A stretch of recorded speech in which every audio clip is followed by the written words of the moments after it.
What's good, guys? Welcome back to Class Analysis. This is the second to last episode, and we're going to be covering what I like to call the setup class.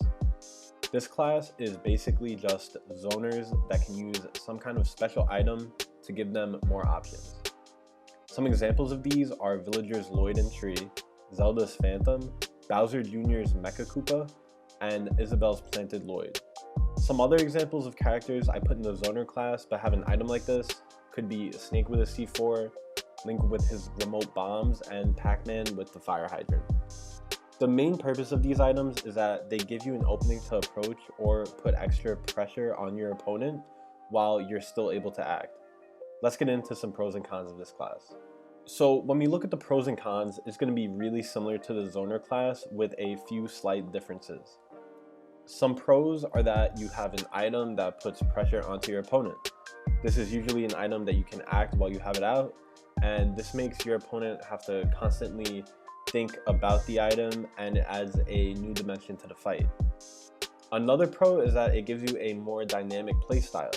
Some items such as Lloyd or Phantom help your character approach, while others can help wall your opponent out, and some need to be detonated and force your opponent to be careful when they go near that area.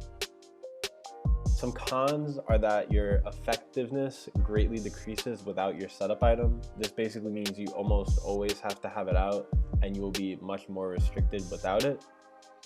Also, while you do gain a more dynamic playstyle, since you are dependent upon your item, if you don't have it out, you would suffer more than other characters.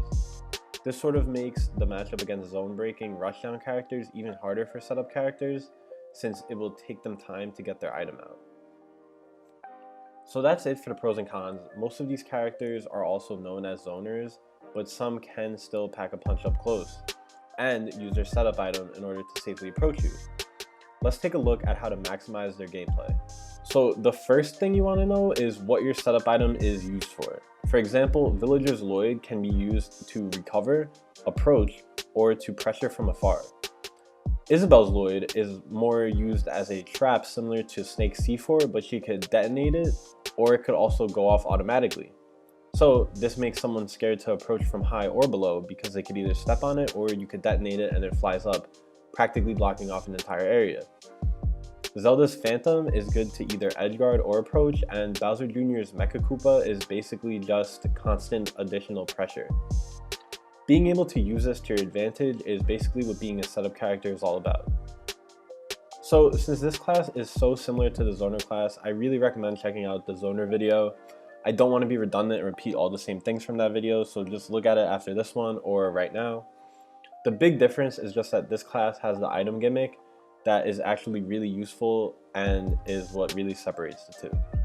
The last thing is to make sure that you mix up.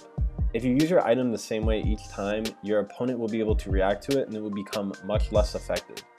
Using it for different purposes, such as edge guarding or helping you get back to the stage, or even using it as a bait on stage instead of approaching with it, can definitely help you in the fight. However, if your opponent has a hard time dealing with it in a certain way, you should definitely exploit that and continue to use it in that way. That's going to be it for today's video, guys. As always, thank you for watching. We're going to have one more episode in this series, which is going to be the special class, so I'll get to work on that soon. Make sure to like, comment, and subscribe. Peace.